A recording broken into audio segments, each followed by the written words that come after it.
Contar historias es hacer magia con las palabras, es llevarte a sitios que quizá nunca has conocido, para que aprendas a amar nuestras tradiciones. Por eso hacemos estos mitos y leyendas. Gracias por tu compañía. Soy Jenny de Bernardo.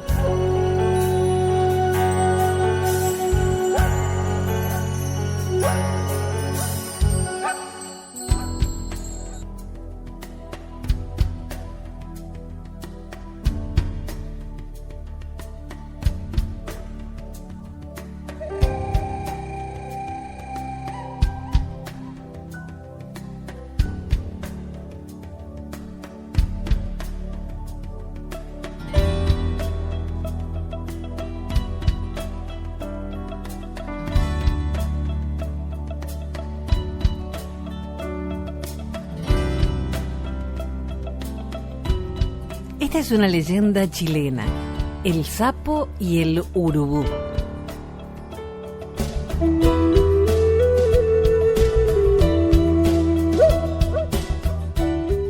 En un principio, el vanidoso sapo tenía una espalda lisa y lustrosa. Ocurrió que el sapo y el urubú fueron invitados a una fiesta que se iba a realizar en el cielo de los animales. Después de hacer sus preparativos, el urubú fue a burlarse del sapo. Lo encontró entre los juncos de un charco, croando de la manera más melodiosa posible, porque estaba adiestrando su voz. Se saludaron los animales. El sapo decía que lo habían invitado por su gran habilidad de cantante.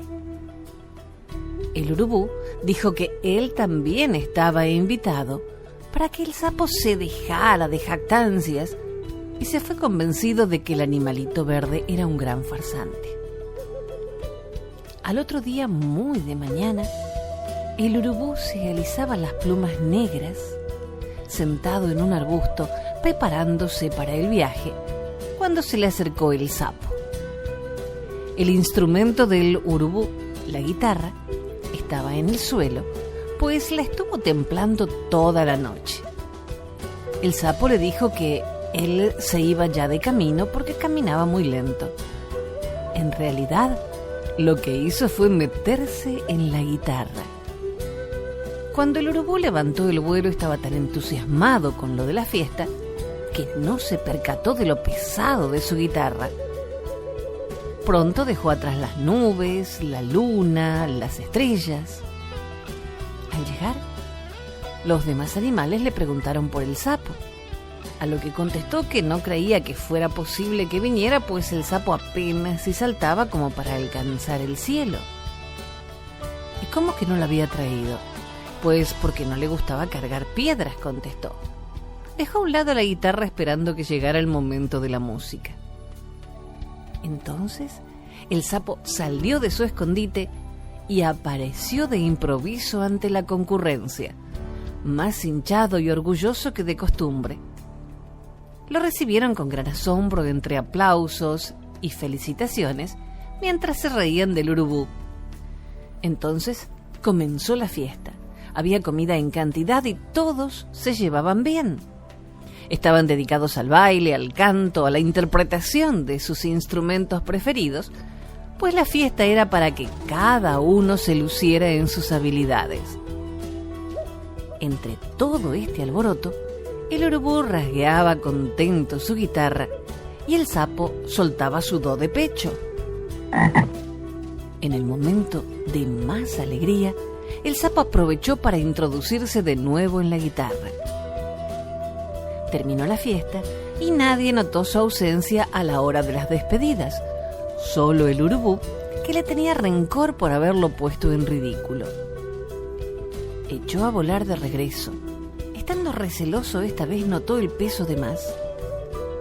Continuó volando hasta distinguir el suelo.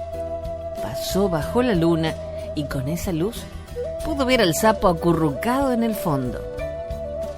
¡Sal!, le gritó el urubú. El sapo rogó que no le echara.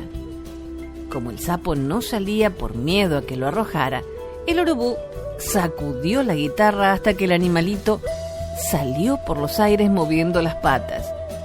Iba muy rápido en la caída, pero la distancia era también mucha. Así que el sapo tuvo tiempo de pensar en que ojalá pudiera caer sobre agua o sobre arena. Primero, creyó que caería en una laguna, pero el viento lo desvió. Luego divisó un prado y más adelante un frondoso ombú. Pero continuaba alejándose de estos lugares para dirigirse a unos duros caminos, unos roquedales, el patio de una casa. Al fin, dio contra unas rocas de espalda. Cuando despertó, pasaron muchos días para que se recuperara. El golpe había sido tan fuerte que la espalda le quedó para siempre manchada y llena de protuberancias. Esta es la razón por la que el pobre sapo tiene tan fea presencia. Dicen también que debido al golpe se le malogró la voz, pero esto no te lo puedo asegurar.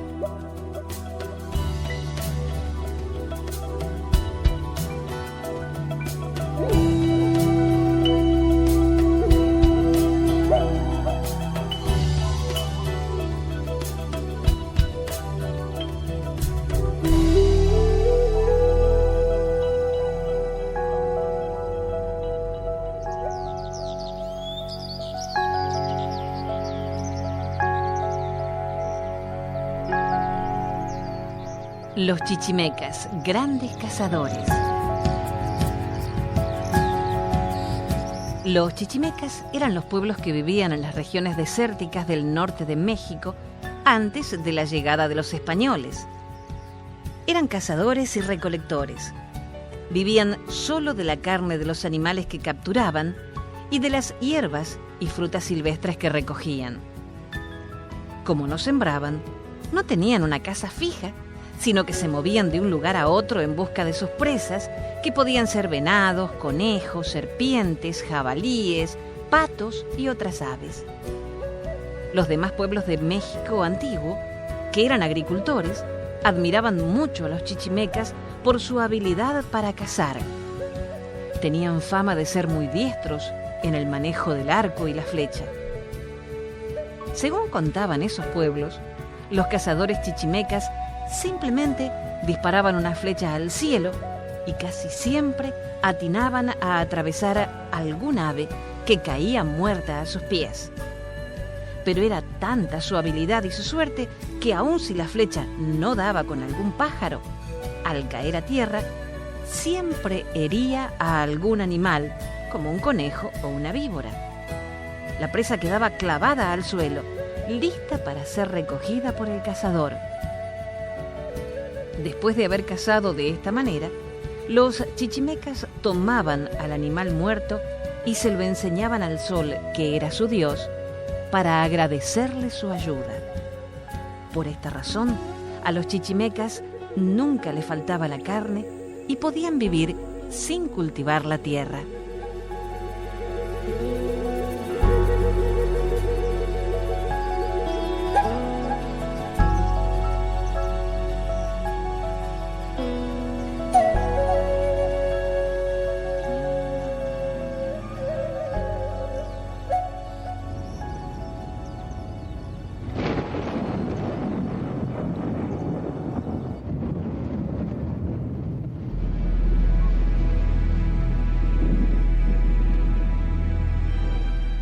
El juego de pelota.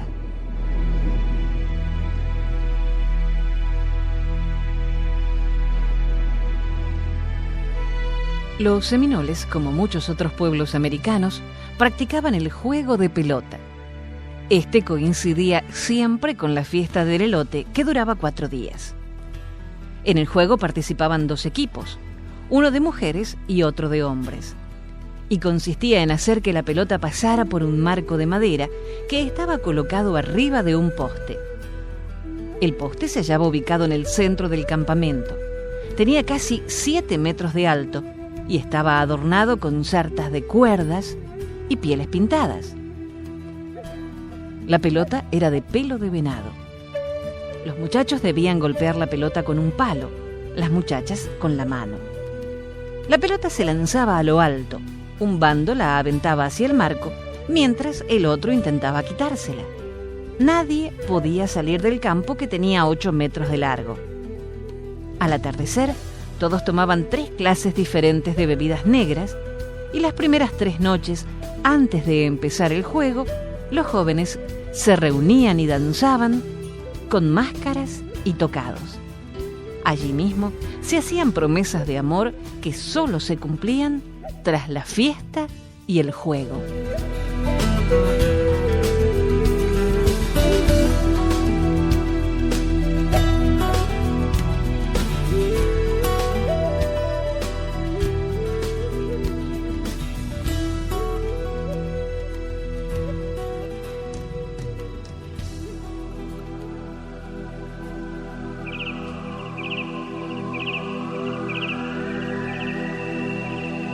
Iazá y el origen del arco iris, una leyenda brasileña.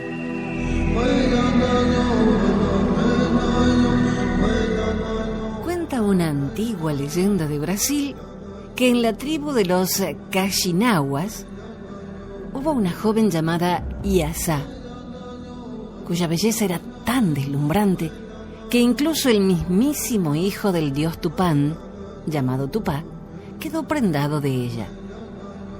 Pero Tupá no era ni mucho menos el único que la amaba, al menos a ojos de los demás. El demonio Aniangá contemplaba con celos la relación entre ellos y no tardó en maquinar un plan para desunir a la pareja con intención de ganar el corazón de Iazá. Así fue como Aniangá se presentó un día ante la madre de Iazá y le ofreció todas las riquezas que desease, así como comida y bebida para el resto de sus días, a cambio de otorgarle la mano de su hija. No fue la necesidad, sino la ambición de la madre la que llevó a la joven a ser prometida de Aniangá.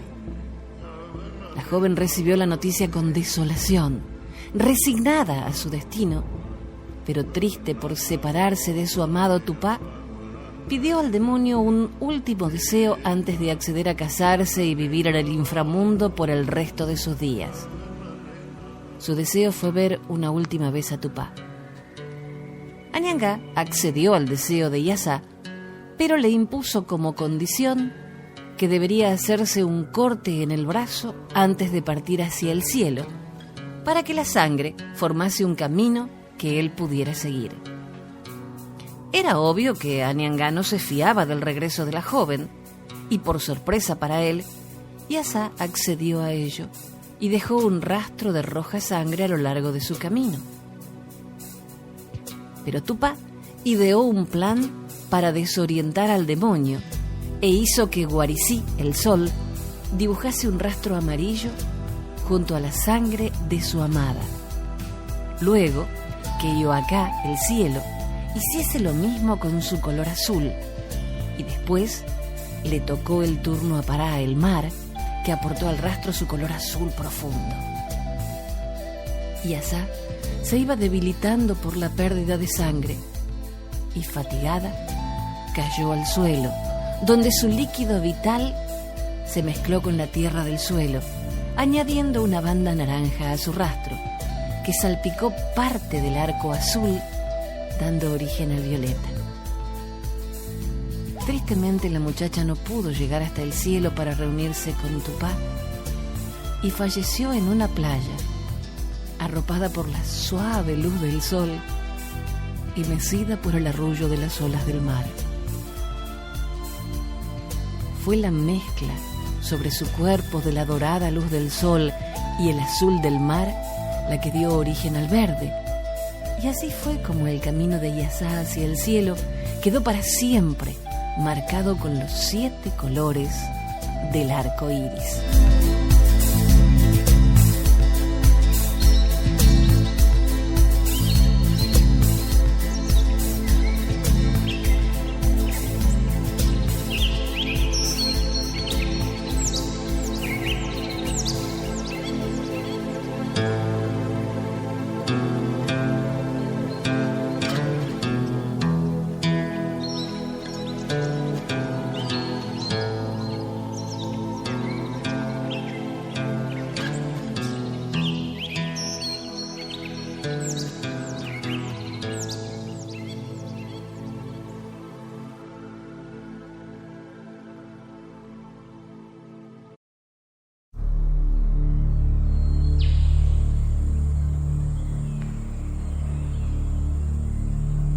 El tigre negro y el venado blanco.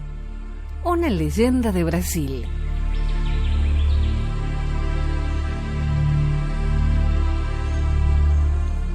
Hace muchísimos años vivía en la selva del Amazonas un hermoso tigre negro y un primoroso venado blanco. Ninguno de los dos tenía hogar, así que hacían su vida al aire libre y dormían amparados por el manto de las estrellas durante la noche.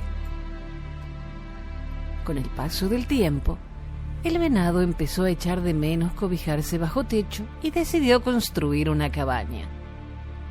Muy ilusionado con el proyecto, eligió un claro del bosque y planificó bien el trabajo. Mi primer objetivo será mordisquear la hierba hasta dejar el terreno bien liso. Sin unos buenos cimientos, no hay casa que resista.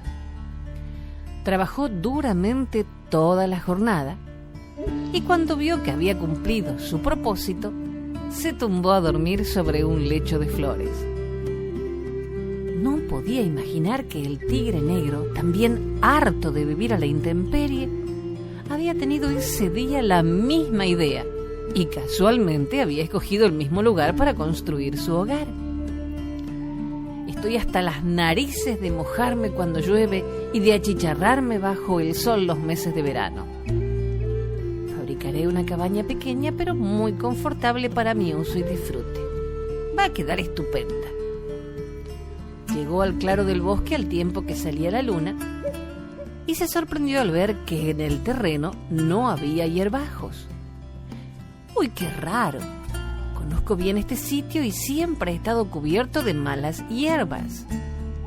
Ha debido ser el dios Tulpa que ha querido ayudarme y lo ha alisado para mí. Bueno, así lo tendré más fácil. Me pondré a construir ahora mismo. Sin perder tiempo, se puso manos a la obra. Cogió palos y piedras y los colocó sobre la tierra para montar un suelo firme y resistente. Cuando acabó, se dirigió al río para darse un baño refrescante.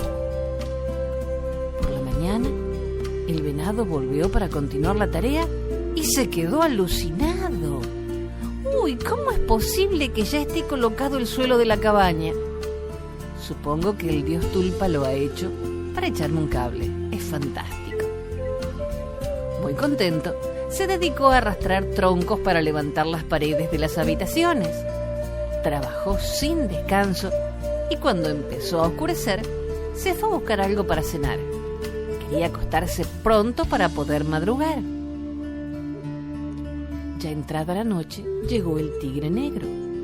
Como todos los felinos, veía muy bien en la oscuridad y para él no suponía un problema trabajar sin luz. Se quedó con la boca abierta cuando vio las paredes perfectamente erguidas sobre el suelo, formando un cuadrado perfecto. Pero ¡qué maravilla! El dios Tulpa ha vuelto a ayudarme y ha construido las paredes por mí. En cuanto monte el tejado, la daré por terminada. Colocó grandes ramas de lado a lado sobre las paredes y luego las cubrió con hojas. El tejado ya está listo y la cabaña ha quedado perfecta.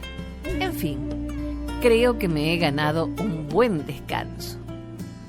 Voy a estrenar mi nueva habitación. Bostezando, entró en una de las dos estancias y se tumbó cómodamente hasta que le venció el sueño. Era un animal muy dormilón, así que no se enteró de la llegada del ciervo al amanecer, ni pudo ver su cara de asombro cuando éste vio la obra totalmente terminada. Oh, Dios Tulpa, pero qué generoso eres. Has colocado el tejado durante la noche. Muchas gracias, porque me encanta mi nueva cabaña. Feliz como una perdiz, entró en la habitación vacía y también se quedó dormido. Al mediodía, el sol subió a lo más alto del cielo y despertó con sus intensos rayos de luz a los dos animales. Ambos se desperezaron, salieron de su cuarto al mismo tiempo y se encontraron frente a frente. El susto que se llevaron fue morrocotudo. Uno y otro se quedaron como congelados, mirándose con la cara desencajada y los pelos tiesos. Al fin y al cabo eran enemigos naturales y estaban bajo el mismo techo. Ninguno atacó al otro. Simplemente permanecieron un largo rato observándose hasta que cayeron en la cuenta de lo que había sucedido. Sin saberlo, habían hecho la cabaña entre los dos. El venado, intentando mantener la tranquilidad, dijo al tigre negro: «Veo que estás tan sorprendido como yo. Pero ya que tenemos el mismo derecho sobre este hogar, ¿qué te parece si lo compartimos? Me parece justo y muy práctico. Si quieres, cada día uno de nosotros saldrá a cazar para traer comida a casa. ¿Te parece bien? Me parece una idea fantástica. Mientras tanto, el otro puede ocuparse de hacer las faenas diarias como limpiar el polvo y barrer». Chocaron sus patas para sellar el acuerdo y empezaron a convivir entusiasmados y llenos de buenas intenciones.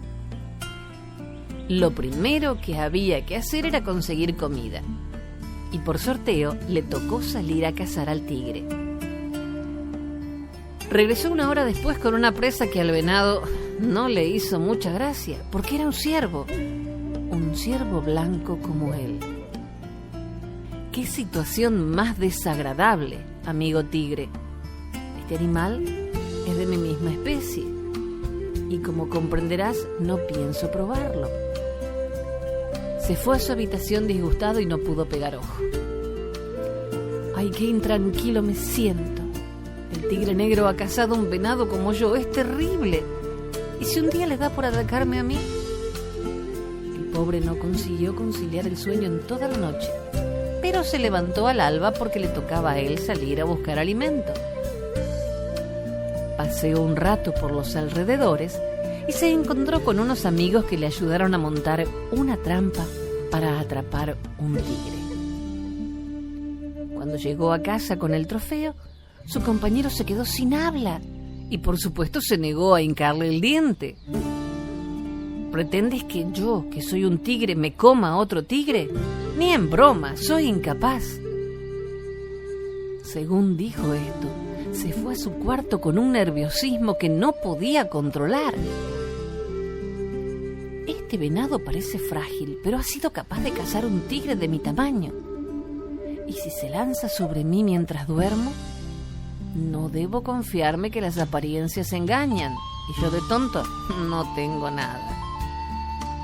El cielo y la oscuridad se apoderaron del bosque.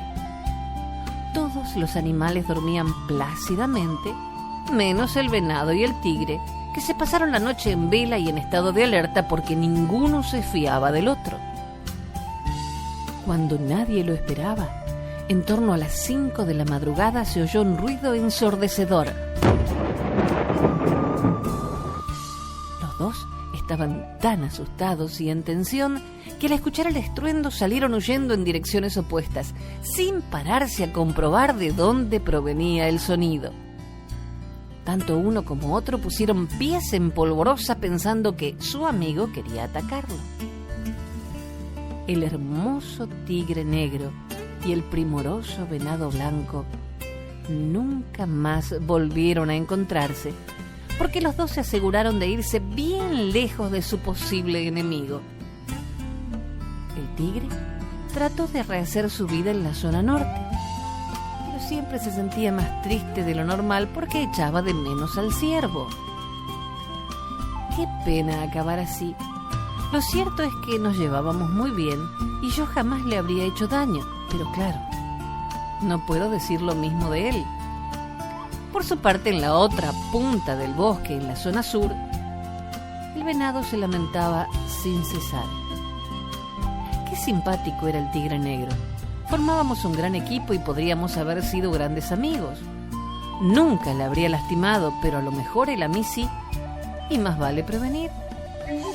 Y así fue como cada uno tuvo que volver a buscar un claro en el bosque para hacerse una nueva cabaña. Eso sí, esta vez de una sola habitación.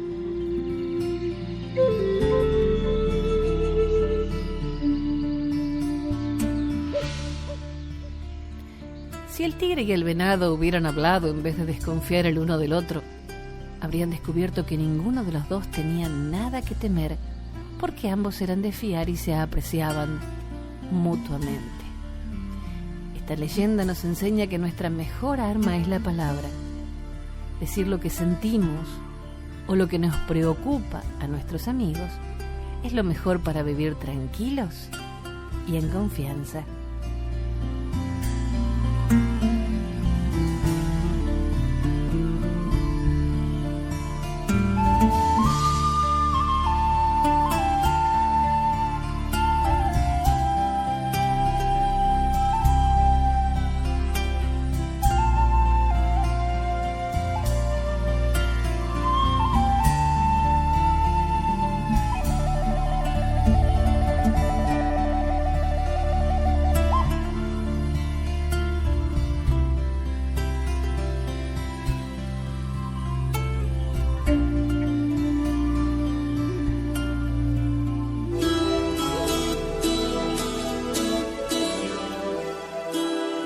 La leyenda de la Victoria Regia.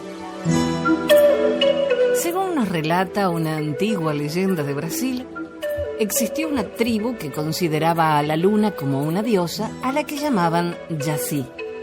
Esta diosa tenía por costumbre recorrer los cielos para poder buscar a las más hermosas vírgenes indígenas desde lo alto y transformaba en estrellas a aquellas que consideraban más bellas.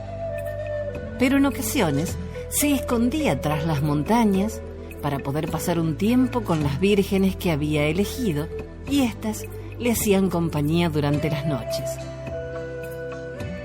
Un buen día, una joven guerrera y princesa de nombre Nayá comenzó a soñar con el momento en que la diosa luna la reclamaría para ocupar un lugar en los cielos nocturnos. A pesar de las advertencias de los sabios, que le recordaron que si ascendía con Jaci, perdería su carne y su sangre, convirtiéndose en apenas un punto de luz sobre el oscuro tapiz celeste. Nayá ignoró toda advertencia y buscó incansablemente la forma de encontrarse con Jaci, tratando de alcanzarla en interminables viajes nocturnos. Pero la diosa parecía ignorar su presencia y sus constantes esfuerzos. Durante una de sus noches de viaje, Nayá contempló la imagen de Jaci en las tranquilas aguas de un lago, y segura de que la diosa al fin había descendido para reunirse con ella, la princesa guerrera se lanzó al agua para no volver a salir jamás. La diosa contempló la escena y se compadeció de la muchacha, aunque en lugar de salvar su vida, decidió conceder sus deseos y convertirla en estrella, pero no en una cualquiera, sino en una distinta. Así fue como la princesa pasó a transformarse en la estrella de las aguas, la llamada Victoria Regia, el mayor de los lirios de agua, y cuyas hojas solo se despliegan completamente durante la noche.